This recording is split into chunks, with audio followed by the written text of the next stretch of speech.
So, ayan guys. Tapos na ang ating eggplant roll. Ayan siya. So creamy. Dahil maraming mozzarella.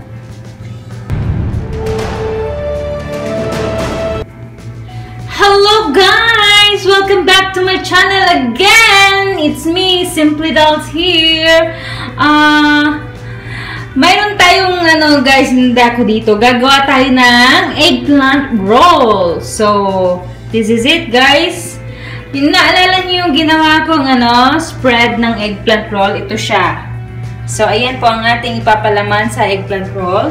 At ang mga kailangan natin, meron tayong all-purpose cream, cheese cream, eggplant na hiniwa ko na, ni-slice ko na, at French stick bread, at capsicum, hihiwain natin yan ng maliliit, chili flakes, at ang ating palaman na chicken, at mayroon tayong mozzarella. So, ihahanda ko lang yan lahat guys, ipiprepare ko lang yan, tatapusin ko lang yung paghihiwa, okay? At ang eggplant pala natin ay piprituhin ko din yan bago natin i-roll, okay? So, keep on watching guys. So, piprituhin ko na yung eggplant guys, okay?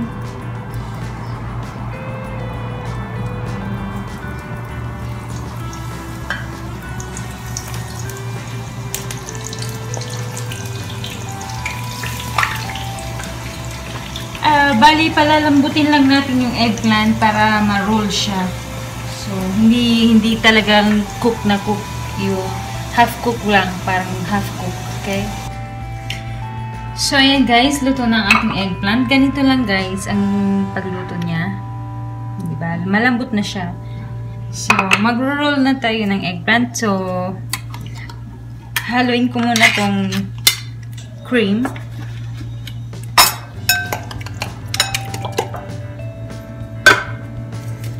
Isang all-purpose cream, tsaka 7 spoon or 5. Okay na yun. Yan. Hahalo lang natin siya.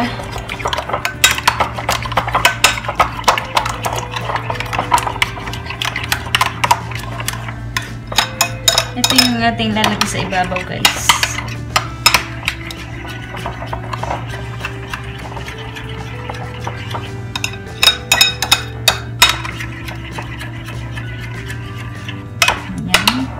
Maghugas lang ako ng kamay, okay? Okay, so mag-roll na tayo. Paulit-ulitin, no? Hindi na natapos. Ganun lang, guys.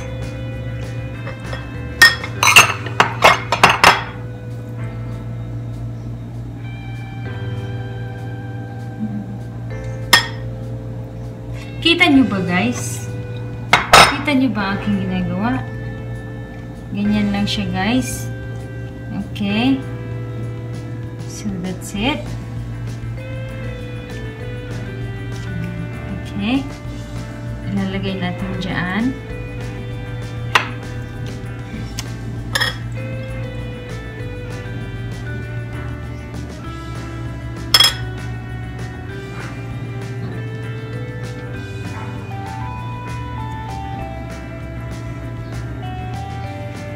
Ganyan lang. Kita nyo ba guys? Parang hindi nyo kita. Dito ako mag-aano para nakaharap ako sa inyo. Ganyan. Alright.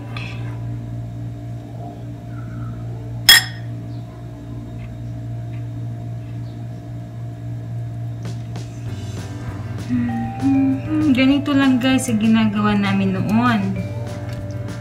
Pag may order kami, meron kasi kaming stand. Yung stand, ang display noon, puro pagkain. So, isa ito sa mga display doon. At, marami pang klaseng display namin na pagkain na ginagawa. Kaso, hindi ko pa magawa sa ngayon kasi wala on time. So, ito lang muna yung ipapakita ko sa inyo.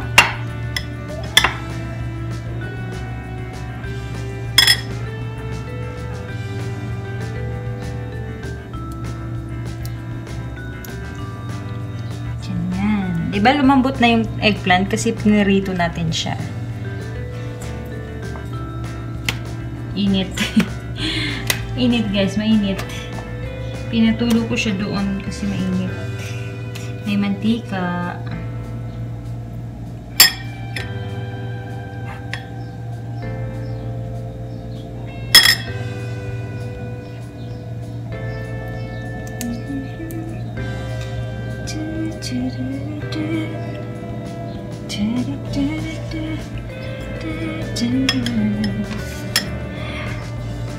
Pwede rin itong gawing sambusa guys, itong palaman. Pwede ko rin siyang gawin ipapalaman sa sambusa.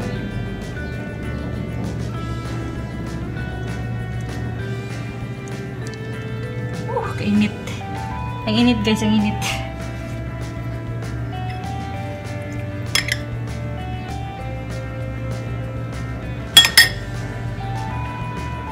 Mamaya makikita nyo kung anong resulta nito pag natapos ko na yung presentation ko.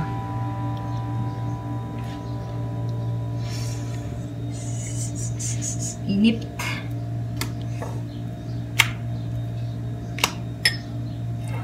Alam nyo guys, kung mayroon kayong mga party sa inyo, pwede nyo ito isama sa mga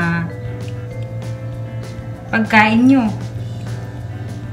Kasi yung ano na to, pagkain na to, alam mo yung pwede siyang pang ano, yung display, maganda siya tingnan. Gumagalaw, huwag kang gumalaw. Dapat hindi siya nabubuka, dapat nakasara lang.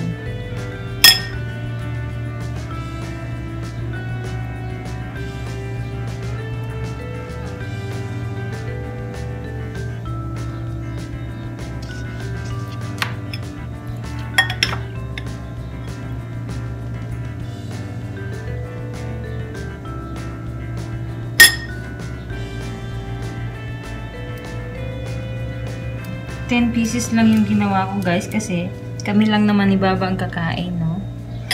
So, yan. Tapos na tayo. At, ihanda ko naman yung ibang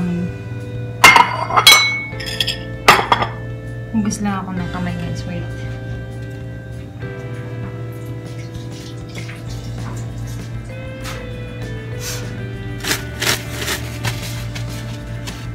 Okay.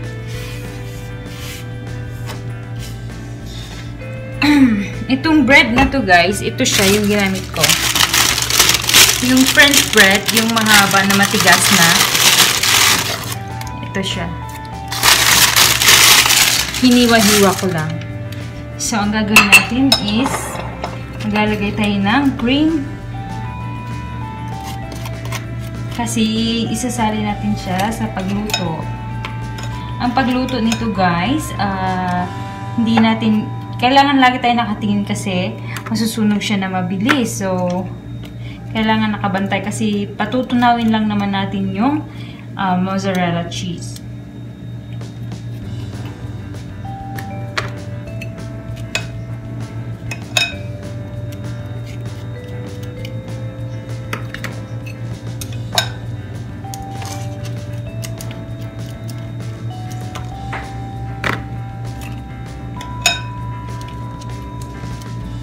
Yung pag ano, yung sa ibabaw lang ng oven guys, hindi yung sa ibaba ha. Kasi tutunawin lang natin yung cheese, yung mozzarella. Kaya sa ibabaw lang yung nakaandar dapat.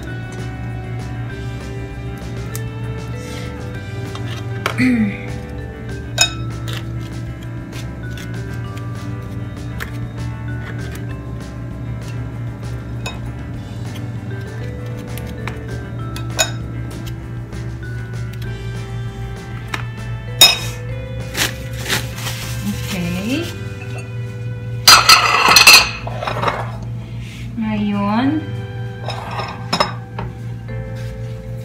ito na siya ang aking ginawa. Lagyan na natin sa ibabaw yung bread ng capsicum.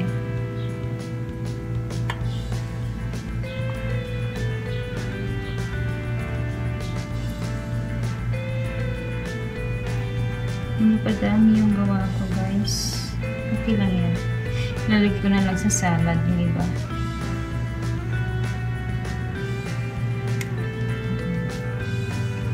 Meron pa tayong ibang ano nito, guys, toppings. Kamatis tsaka lettuce. Hindi ko pa nilabas kasi mainit, baka malanta siya. So, dapat fresh. Saka na natin ilabas yun pag tapos na to. Then, chili flakes. Dito sa bread. Konti lang, guys, para ano lang siya, ma-spicy konti. Yan. Kapa na yun. And then, lagyan natin ng eggplant ng cream.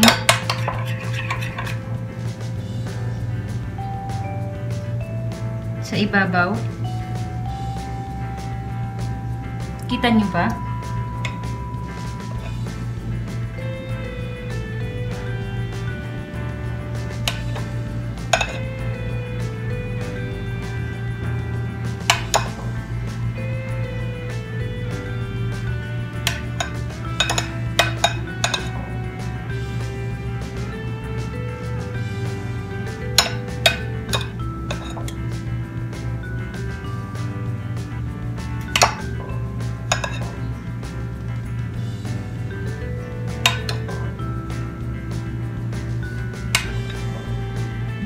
Then, i-oven natin to, guys. Titingnan natin palagi, guys. Open na natin yung oven, no? Titingnan na natin kasi yung mozzarella lang ang ating tutunawin. I-melt lang natin yung mozzarella para ano. Kaya, tingnan natin na ikan lagi yung uno. So, ayan. Okay na siya, guys. Lalagyan ko na ng mozzarella sa ibabaw. Masarap ito mamaya, guys. Pag nakita nyo mamaya, magme-melt siya.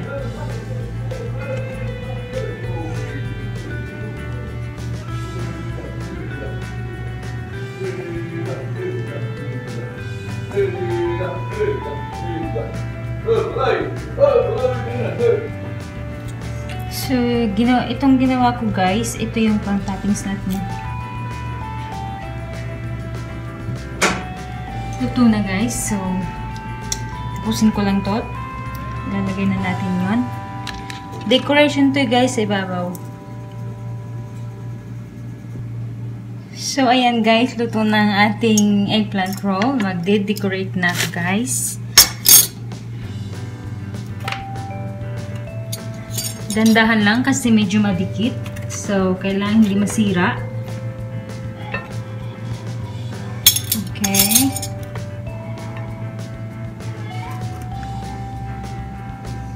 Sampu to, guys. So, kailangan pagkasyahin ko to dito ng 10 piraso.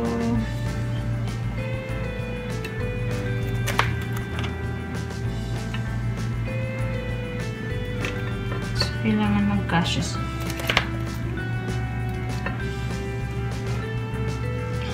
Ayan, tamang-tama. Kasya naman. So, I think, lalagay ako sa gitna.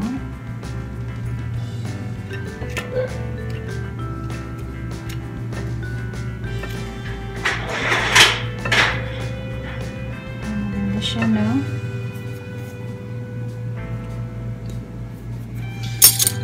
So, dandahan na, guys, okay?